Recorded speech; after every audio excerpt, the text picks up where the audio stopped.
Hello दोस्तों, आज हम आपके लेकर आए हैं चीन की प्रमुख सभ्यता, जो विश्व की सभ्यताओं में से एक सभ्यता मानी जाती है। तो चीनी सभ्यता क्या है? चीनी सभ्यता एक प्राचीन सभ्यता मानी जाती है, जो लगभग 3000 ईसा पूर्व के आसपास की सभ्यता मानी जाती है। इस सभ्यता का उदय सियांग हांग और वांग हो नदियों के आसपास हुआ। इन नदियों में बार बार बाढ़ आने के कारण लोग इन्हें विपत्ति का कारण मानते थे, किंतु फिर भी इन नदियों के आसपास ही इस सभ्यता का उदय हुआ।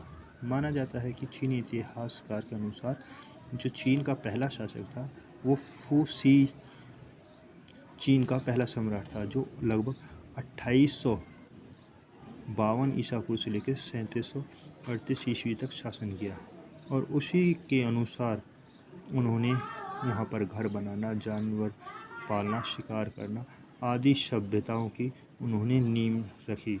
और उसका दूसरा सम्राट था शेन फुंग था, जिन्होंने खेती करना आदि सामाजिक परिवर्तन दिखाए।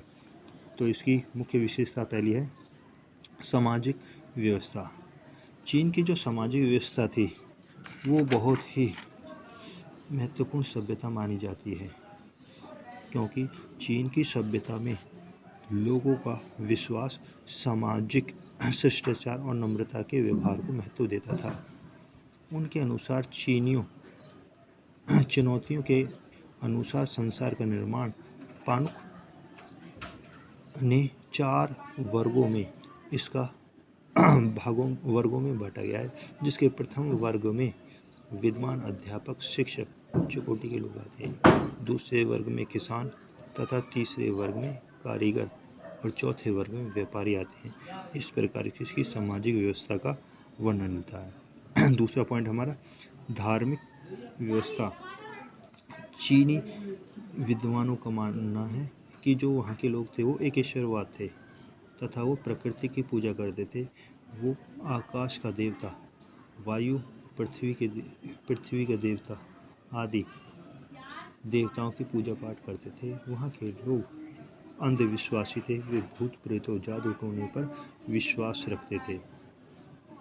तीसरा पॉइंट आर्थिक व्यवस्था। चीनी व्यवस्था का तीसरी विशेषता है आर्थिक व्यवस्था। वहाँ के जो लोग थे उनकी आर्थिक व्यवस्था बहुत ही मजबूत थी। आरंभ से ही वहाँ के लोग कृषि करना, पशुपालन करना आदि जानते थे। वहाँ पर लोग गेहूँ, चावल, ज्वार, अन्य फलों की खेती किया करते थे। वहाँ का 9 परिवार मिलकर एक सामूहिक खेतों में खेती किया करते थे। उद्योग धंधे। चीनी लोगों के उद्योग धंधे भी आश्चर्यजनक विकास हुआ। उनमें मुख्य रूप से रेशम का उद्योग, मछली पालन उद्योग आदि उद्योगों को बढ़ावा दिया। तथा तीसरा था व्यापार। कि जो चीनी लोग हैं उन्होंने सड़कों का इस प्रकार जाल फैला दिया कि उन्होंने देश विदेश से व्यापार करना आरंभ कर दिया। अगला है राजनीतिक व्यवस्था। राजनीतिक व्यवस्था में चीनी लोग शासन व्यवस्था को महत्वपूर्ण मानते थे, क्योंकि राजा ही सबसे बड़ा न्यायाधीश तथा पुरोहित होता था। वे शिक्षाकारी था। जनता उसे अपना पिता या ईश्वर मानती थी और वह उसे ईश्वर का पुत्र कहकर संबोधित करते थे। उसके आदेशों का लोग सभी पालन किया करते थे और उनके आदेश के बिना कोई नहीं किया करता था। तथा अन्य देशों के साथ उनके आर्थिक संबंध, राजनीतिक संबंध सुदृढ़ थे। इस प्रकार चीन की सभ्यता का विकास हुआ।